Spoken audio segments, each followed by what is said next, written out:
The king of rock and roll, Elvis Presley, is well known for his legendary songs and captivating live performances. However, beneath the glamour and glitz, there were singers who irritated him in unexpected ways, and artists he couldn't stand. Presley held strong views about his fellow celebrities, from the slick Pat Boone to the legendary Frank Sinatra. Curious about who was on his list of musical foes? Continue to observe and get ready for a surprise. On January 8, 1935, Elvis Aaron Presley was born in Tupelo, Mississippi. Gladys and Vernon Presley were his parents. Elvis Presley's life would develop into one of the most remarkable and significant musical performances in history, starting with these modest beginnings in a modest two-room home. He was greatly influenced in his early years by church music, spiritual hymns, and the rich country and blues music traditions of the American South. His distinctive sound, a blend of gospel, country, soul, and rhythm, was shaped in large part by these early musical experiences and would go on to enthrall listeners worldwide. Elvis recorded his debut single, "That's All Right," at Sun Studio in Memphis, Tennessee, in the mid-1950s. His ascent to fame began at this point. This recording immediately caught people's attention because it was the first to combine country and blues in this way. A cultural revolution was beginning. Presley gained international fame in a matter of years.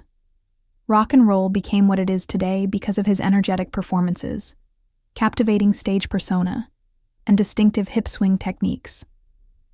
When Elvis performed on television programs like The Ed Sullivan Show, millions of Americans became aware of him. Many were enthralled by his body language, voice, and movement. Parents and critics held differing views. While some were repulsed by his dancing, others viewed him as a rebel who was disobeying social norms. Regardless of what people thought, Elvis became an icon as his fame grew. Elvis Presley's fame expanded beyond music to include films in the 1960s. He starred in over 30 films, such as Blue Hawaii, Love Me Tender, and Jailhouse Rock.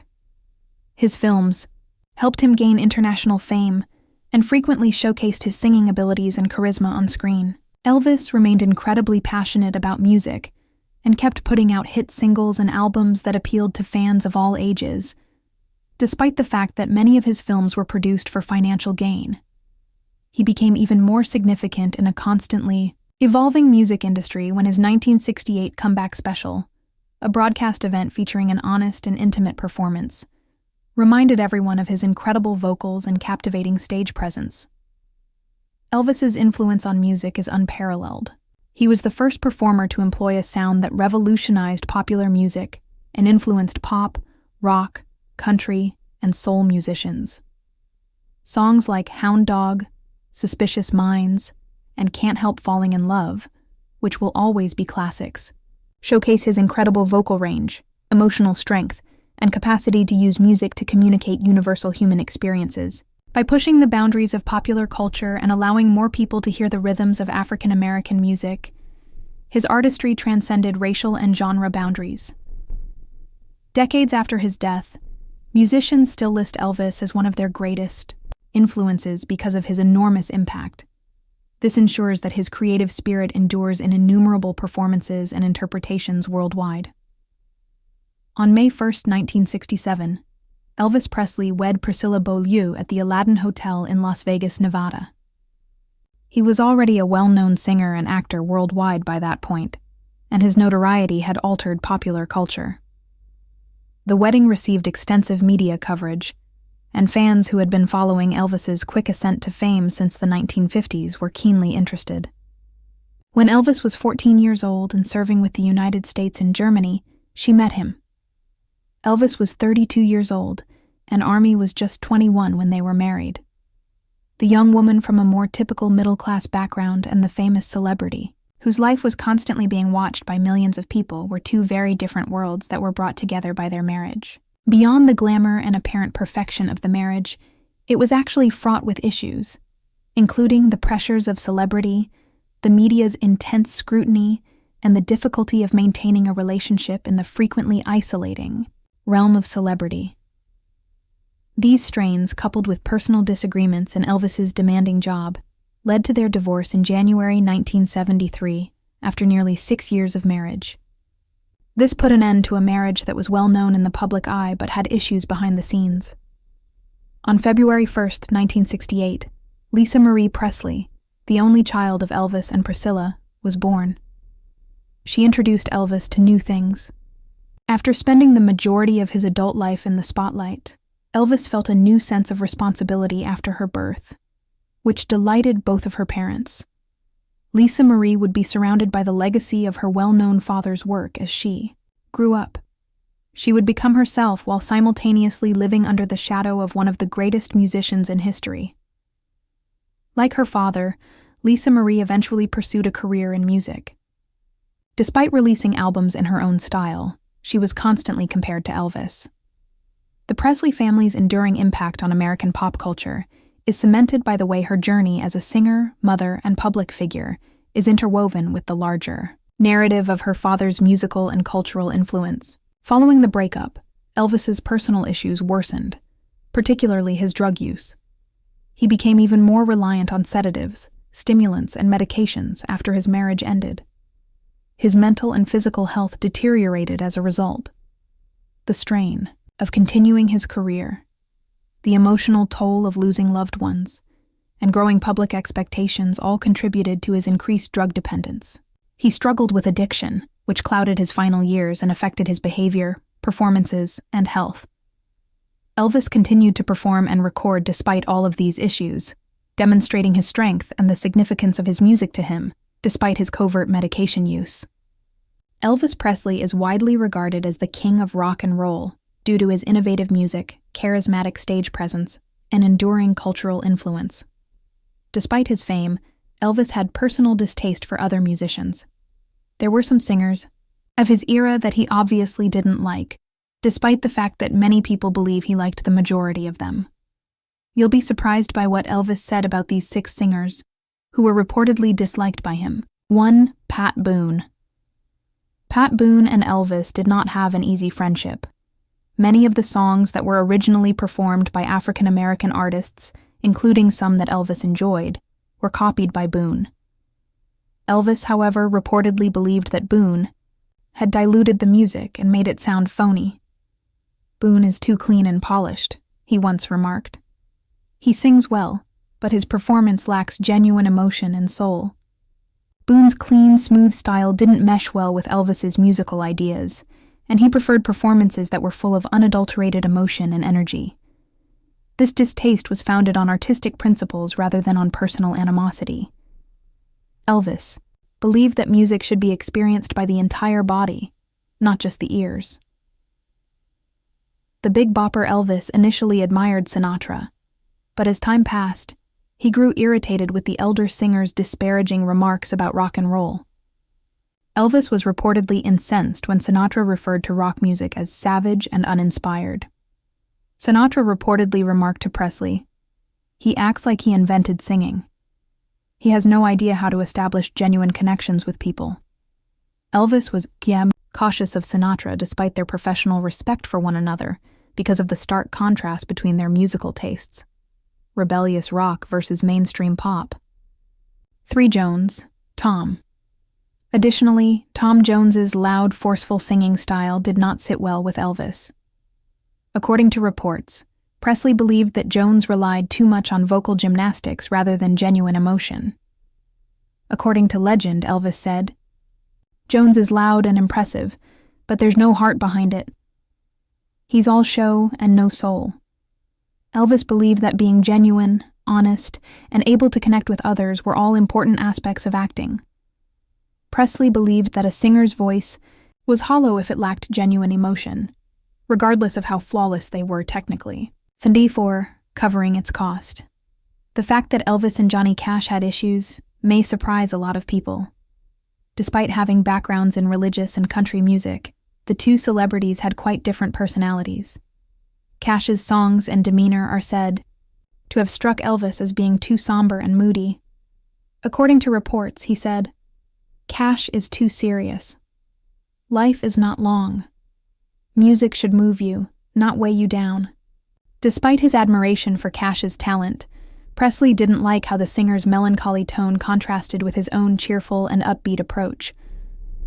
Louis Armstrong, who passed away, Elvis greatly respected Armstrong's skill. However, it was reported that he felt uneasy about the way some of his contemporaries lauded Armstrong in ways that Elvis believed to be untrue. As the saying goes, Armstrong can blow that horn like no one else, but people act like they understand him when they don't. This was more of a dislike of the industry's phony adoration of Armstrong than it was of Armstrong himself. Being truthful and creating art were the two things that Elvis valued most, and he could be extremely stern when he felt that others were acting like they liked him. 6. Louis John Lee. Another singer who struggled with Elvis at home and at work was Jerry Lee Lewis. "Louis is wild, yes," he reportedly remarked, "but sometimes he's wild just to be wild." It's not always a good song. Their rhythmic energy was similar. Elvis, however, felt that some of Lewis's behavior, both on and off stage, was excessive or distracting. Presley believed that ability should be applied in a meaningful and disciplined manner, despite his admiration for it. How much Elvis Presley cared about creating music that was true to life is evident in his opinions about other musicians. He was able to critique what he perceived as shortcomings in art while simultaneously being impressed by skill.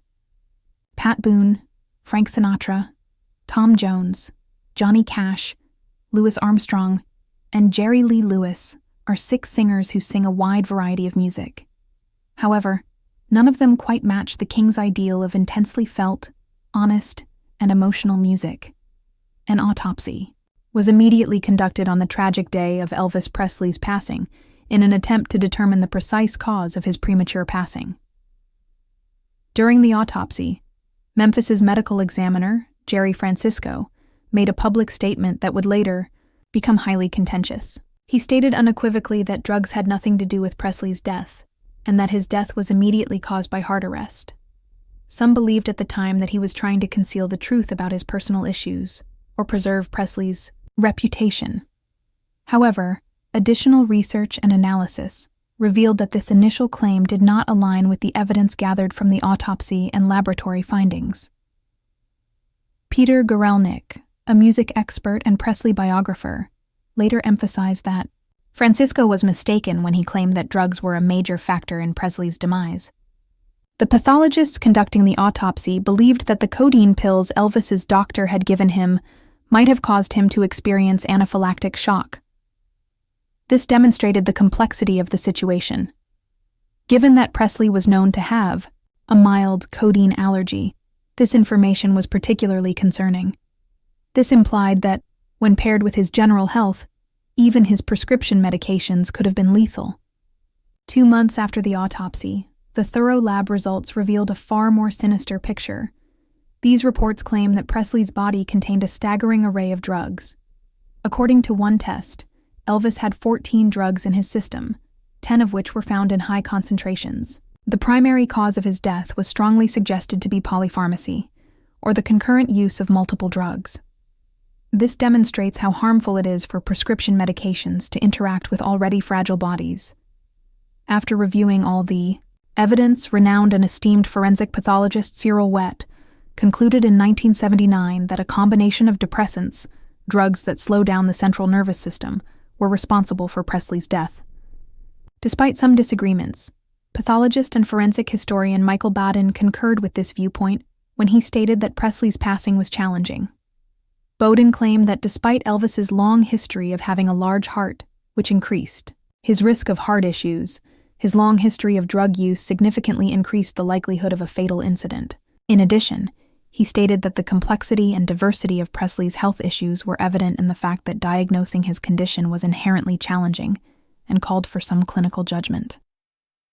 A thorough examination of Elvis's body not only revealed how he passed away, but it also provided researchers with a much better understanding of his long-term health issues. According to the autopsy, Presley had a number of serious conditions and had been ill for a long time. These included glaucoma, which would have affected his vision and may have caused him to be constantly in pain or stressed, diabetes, which would have affected his metabolism and heart health, and chronic constipation, which can worsen when taking certain medications for an extended period of time. As the researchers continued their investigation, they discovered unequivocal evidence that Presley's body had been subjected to a potent and persistent medication regimen on a regular basis for many years. These findings were corroborated by numerous hospitalizations for methadone treatment and drug detoxification. This demonstrated that Presley had made numerous attempts to reduce or manage his reliance on prescription medications. These documents depicted a man caught in a never-ending cycle. He suffered from a chronic illness, turned to potent medications to treat it, and ultimately passed away due to the negative consequences of chronic polypharmacy.